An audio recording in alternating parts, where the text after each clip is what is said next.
સીધું ને સાદું ઉદાહરણ કે આપણે એટલા બધા ન હોય ને એવી રીતે જીવાત થતી હોય ને ત્યારે એને મારવામાં આવે ને તો એને અસંખ્ય જીવાતું બચી જાય. એનાથી દવાનો ખર્ચો આપણે ઘણો બધો ઘટી જાય.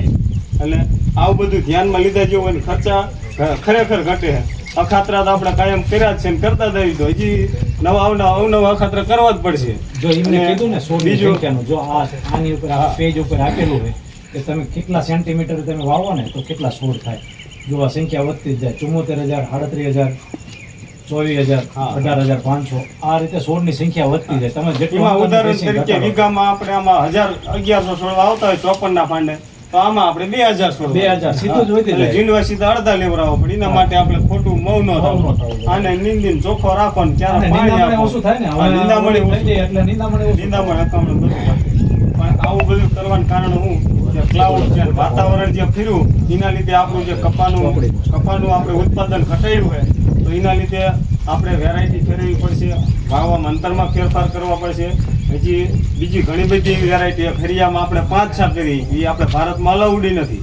એ બિયારણ આવે એટલે તલને કેમ છોડવા થાય એમ છોડવા થાય ને ફરતી પર બર્ડ વાવે ફરતી પર જીનવા થાય. પણ અત્યારે આપણે એ અલાઉડ ભારતમાં બિયારણ નથી. આવશે તો હજી આપણે આનાથી એ દિશામાં જઈશું. ચીનવાળા અમેરિકાવાળા એ બધા એ બિયારણ અપનાવે છે અને એ મશીનોથી કપાવીને એટલે એમને મજૂરી નડતી નથી. આવા વાવેતર આપણે ઝાઝા થાય ને તો અહીં પણ આપણે મશીનરી કપાસ વીણવા માટે પોહાય. પણ ઝાઝું વાવેતર થાય તો ખાલી 2-5 પડા માટે ન થાય. એક ચોપડી આમ રાખો એટલે ફોટો પાડી લે એટલે હું ધોવાની જલ્દી થાય.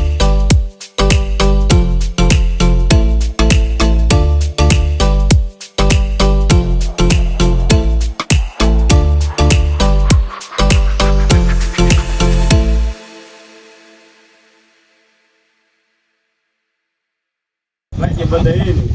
એટલે જે સાહેબને કહેવાનું કે કપાસનું વાવેતર હું છેલ્લા 4 વર્ષથી આપણે આમાં બધા જાણી 2017-18 પહેલાં જે આપણે કપાસનો ઉતારો આવતો હતો 30 ગણી, 35 ગણી, 25 ગણી એ બધા આપણે ખોઈ ચૂક્યા છે.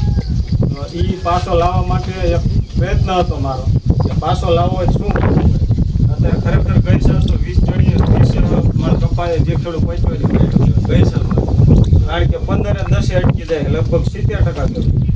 તો એના માટે 3-4 વર્ષથી હું જોતો બહાર બધા આવો કપા વાવતા હતા. એક વર્ષ મેં હવે જોયું વાવ્યું અને ભારત કે નીંદવાનું નથી પાણી ના વારવું એટલે આપણું કીધું કોઈ કરે નહીં અને ભાઈઓને મેનેજ કરવાની એ કીધું કરવા જોઈએ ને તો પહેલા વર્ષે 2023માં એ લોકોએ ના પાડી નથી વાવવું. 2024માં આમાં 3 વીઘા રખાતરો આપણે કર્યો અને 6ઠા મહિના 20 તારીખનું વાવેતર હતું. તો એમાં 70 મણમાં 2 મણ કપા કટકામ કપા ઓછો રહ્યો હતો. ઓલકરનું ઘટ પડ્યું ને એમાં તો એ વખતે પહેલેથી ઘાસ જ છે. તો ઉત્પાદન વધારે આવ્યું એટલે ઉમેશને એમ થયું ના ખરેખર થોડીક મહેનત વધારે થાય પણ આ કર્યા જેવું છે. આમાં ખર્ચો આપણને નીકળતા પૈસા તો આપણે આમાં દાખલા તરીકે બધાને અમારે બીજી વાડીએ 15 ગણીઓ ઉતર્યો હોય ને તો આ 22 ગણીઓ નીકળે. 7 મણ વધારે નીકળ્યો એટલે આપણો ખર્ચો બધો એમાં નીકળી ગયો અને આ કપા આપણે ચોખ્ખો હોય ગયો. એટલે આ વખતે પછી આપણે 15 વીઘા વાવેતર કર્યું. આમાં કપાસનું બિયારણ વધારે જોઈએ અને 30ની આપણે જાળી રાખી છે. જરૂર લાગે તો બધા આપણે આટો માસું કર્યું છે. 30ની જાળી રાખી છે. ઓટાનું હળિયું કર્યું છે અને ઓટાની હળિયાને જે પાળી આવે ને પાળીની 2 કોણનો સાસ રહ્યો ને એ 25નો ગાળો રાખ્યો હોય. એ 25નો ગાળો એટલે રાખ્યો છે કે એમાં 2 ટ્રેક્ટરના વ્હીલમાં વચ્ચે સા રહી જાય અને એ કપા વાવ્યા પછી રૂવાટીવાળું બિયારણ આવે છે. આવી 4-5 કંપનીના બિયારણ છે કે આપણે